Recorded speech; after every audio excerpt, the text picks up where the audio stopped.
ರಾಜ್ಯದ ಕ್ರೀಡಾ ಇಲಾಖೆಯ ಆಯುಕ್ತರಾಗಿರ್ತಕ್ಕಂಥ ಚೇತನ್ ಅವರು ಹಿರಿಯ ಪೊಲೀಸ್ ಅಧಿಕಾರಿಗಳು ಅವರ ಜೊತೆಯಲ್ಲಿ ಚಿಕ್ಕಬಳ್ಳಾಪುರ ಜಿಲ್ಲಾ ಸ್ಟೇಡಿಯಮನ್ನು ವೀಕ್ಷಣೆ ಮಾಡಿ ಅಲ್ಲಿ ಏನು ಅಭಿವೃದ್ಧಿ ಕೆಲಸಗಳನ್ನು ಮಾಡಬೇಕು, ನಾವು ತಯಾರು ಮಾಡಿರ್ತಕ್ಕಂಥ ವಿಸ್ತೃತ ಯೋಜನೆ ಬಗ್ಗೆ ಅವ್ರ ಜೊತೆ ಚರ್ಚೆ ಮಾಡಿದ್ದೀವಿ ಮತ್ತು ಅದಕ್ಕೆ ಯಾವ ರೀತಿ ಅನುದಾನ ತರುವಂಥ ಪ್ರಯತ್ನ ಆಗಬೇಕಂತಕ್ಕಂಥದ್ದನ್ನು ಬಗ್ಗೆ ಚರ್ಚೆ ಮಾಡಿ ಈಗ ಚಿಂತಾಮಣಿಯ ಝಾನ್ಸಿ ರಾಣಿ ಲಕ್ಷ್ಮೀಬಾಯಿ ಕ್ರೀಡಾಂಗಣಕ್ಕೂ ಭೇಟಿ ಕೊಟ್ಟಿದ್ವಿ. ಅಲ್ಲಿ ಇರ್ತಕ್ಕಂಥದ್ದು ಏನೇನು ಅಭಿವೃದ್ಧಿ ಆಗಬೇಕು ಅಂತಕ್ಕಂಥದ್ದು ನಾವೇನು ಅಭಿವೃದ್ಧಿ ಕೆಲಸ ಮಾಡಿದ್ದೀವಿ, ಮುಂದೆ ಏನಾಗಬೇಕು ಅನ್ನೋದ್ರ ಬಗ್ಗೆ ಚರ್ಚೆ ಮಾಡಿದ್ದೀವಿ. ನಂತರ ಹೊಸದಾಗಿ ಇಲ್ಲಿ ನಮ್ಮ PWD ಆಫೀಸ್ ಎದುರುಗಡೆ 9 ಎಕರೆ ಜಾಗ ಕ್ರಿಕೆಟ್ ಸ್ಟೇಡಿಯಂಗೆ ಯುವಜನ ಸೇವಾ ಇಲಾಖೆಗೆ ವರ್ಗಾಯಿಸಿಕೊಟ್ಟಿದ್ದೀವಿ. ಒಂದು 4 ಎಕರೆ ತೋಟಗಾರಿಕೆ ಇಲಾಖೆದು, 5 ಎಕರೆ ಕಂದಾಯ ಇಲಾಖೆದು, ಒಟ್ಟು 9 ಎಕರೆಯಲ್ಲಿ ಅದಕ್ಕೂ ವಿನ್ಯಾಸ ಮಾಡಿಸಿದ್ದೀವಿ. ಒಟ್ಟಾರೆಯಾಗಿ ಜಿಲ್ಲಾ ಸ್ಟೇಡಿಯಂಗೂ ಅನುದಾನ ಬೇರೆ ರೂಪದಲ್ಲಿ ತರುವಂಥ ಪ್ರಯತ್ನ ಆಗ್ತಾಯಿದೆ. ಚಿಂತಾಮಣಿ ಝಾನ್ಸಿ ಮೈದಾನಕ್ಕೂ ಒಂದು ಅನುದಾನ ತರುವಂಥ ಪ್ರಯತ್ನ ಆಗ್ತಾಯಿದೆ. ಇದಕ್ಕೂ ಕೂಡ ಅನುದಾನ ತರುವಂಥ ಪ್ರಯತ್ನ ಆಗ್ತಾಯಿದೆ. ಬಹುಶಃ ಸದ್ಯದಲ್ಲೇ ಇದೆಲ್ಲ ಅಧಿಕೃತ ಆದೇಶಗಳೊಂದಿಗೆ ನಾನು ತಮಗೆ ಮಾಹಿತಿ ಕೊಡ್ತೇನೆ. ಯಾಕಂದರೆ ಅಧಿಕೃತ ಆದೇಶ ಇಲ್ದಿರ ನಾನು ಹೇಳೋದು ಸೂಕ್ತ ಅಲ್ಲ. ಅದು ಬಿಟ್ಟು ಬೇರೆ ಯೋಜನೆಗಳಲ್ಲಿ ಏನು ಮಾಡ್ಬೋದು ಅಂತೇಳಿ ಇಲಾಖೆಯಲ್ಲಿ ಅವರು ಕೂಡ ಪ್ರಸ್ತಾವನೆಗಳು ಸಲ್ಲಿಸುವಂಥದ್ದಕ್ಕೆ ಏನೇನು ತೊಗೋಬೋದು ಅಂತಕ್ಕಂಥದ್ರ ಬಗ್ಗೆ ಚರ್ಚೆ ಮಾಡಿದ್ದೀವಿ ವಿಸ್ತೃತವಾಗಿ.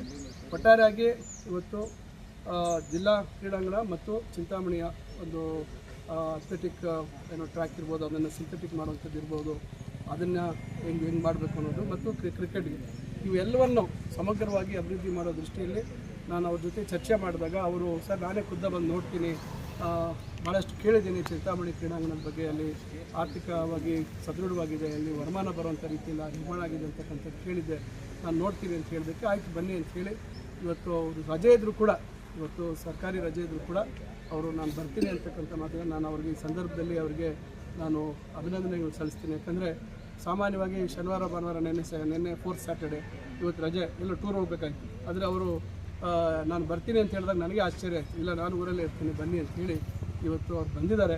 ಅವರ ಒಂದು ಕಳಕಳಿ ಕ್ರೀಡಾ ಇಲಾಖೆಯಲ್ಲಿ ಒಂದು ಬದಲಾವಣೆ ತರಬೇಕು ಅಂತಕ್ಕಂಥ ಕಳಕಳಿನ ನಾನು ಮೆಚ್ಚುತ್ತೇನೆ. ಮತ್ತು ಅದೇ ರೀತಿ ಚಿಂತಾಮಣಿ ಮತ್ತು ಚಿಕ್ಕಬಳ್ಳಾಪುರದ ಕ್ರೀಡಾಂಗಣಗಳಿಗೆ ಹೊಸ ರೂಪ ಕೊಡುವಂಥ ನಿಟ್ಟಿನಲ್ಲಿ ಅವರು ಬೇರೆ ಬೇರೆ ಯಾವ್ಯಾವ ರೀತಿಯಲ್ಲಿ ಅನುದಾನ ಕೊಡಲಿಕ್ಕೆ ಅಥವಾ ಮಾರ್ಗಗಳನ್ನು ನಮಗೆ ತೋರಿಸ್ಕೊಡುವಂಥದ್ದಕ್ಕೆ ಅವರು ತಯಾರಿದ್ದಾರೆ. ಅದರಿಂದ ನಾನು ಅವರಿಗೆ ಚಿಂತಾಮಣಿ ಮತ್ತು ಚಿಕ್ಕಬಳ್ಳಾಪುರ ಜಿಲ್ಲೆಯ ಜನತೆ ಪರವಾಗಿ ಅವರಿಗೆ ಧನ್ಯವಾದಗಳು ತಿಳಿಸ್ತಾ ಇದ್ದೇನೆ.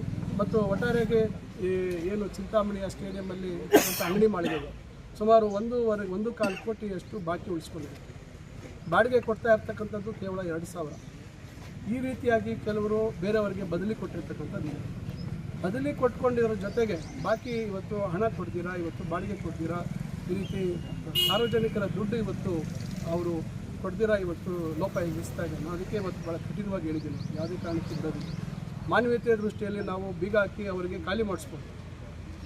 ಆದರೆ ಎಲ್ಲ ಹೋಗಲಿ, ಏನೋ ವ್ಯಾಪಾರ ಮಾಡಿ ಬದುಕ್ತಾ ಇದ್ದಾರೆ ಅಂದರೆ ಆದರೂ ಕೂಡ ಅವರು ಸಹಕಾರ ಕೊಡ್ತಾ ಇಲ್ಲ. ಇದು ಕಡೆಯದಾಗಿ ಅವ್ರಿಗೆ ಎಚ್ಚರಿಕೆ ಕೊಡ್ತಾ ಇದ್ದೀವಿ. ಅವರು ಬೇಗ ಬಾಕಿ ಅವರು ಇತ್ಯರ್ಥ ಮಾಡಲಿಲ್ಲ ಅಂದರೆ ಆದಷ್ಟು ಬೇಗ ಅದನ್ನು ಮುಗಿಸುವಂಥದ್ದಾಗುತ್ತೆ ಮತ್ತು ಮರು ಹರಾಜು ಮಾಡುವಂಥ ಪ್ರಕ್ರಿಯೆಯನ್ನು ಮಾಡ್ತೀವಿ. ಇದು ಅಮೌಂಟ್ ಎಷ್ಟು ನಾನು ಯಾವುದು ಇದಕ್ಕೆ ಇಲ್ಲಿ ನಾನು ಹೇಳ್ತೀನಿ, ಆದೇಶ ಬಂದ ಮೇಲೆ ನಿಮ್ಗೆ ಕೊಡ್ತೀನಿ, ಕಾಪಿ ಕೊಡ್ತೀನಿ.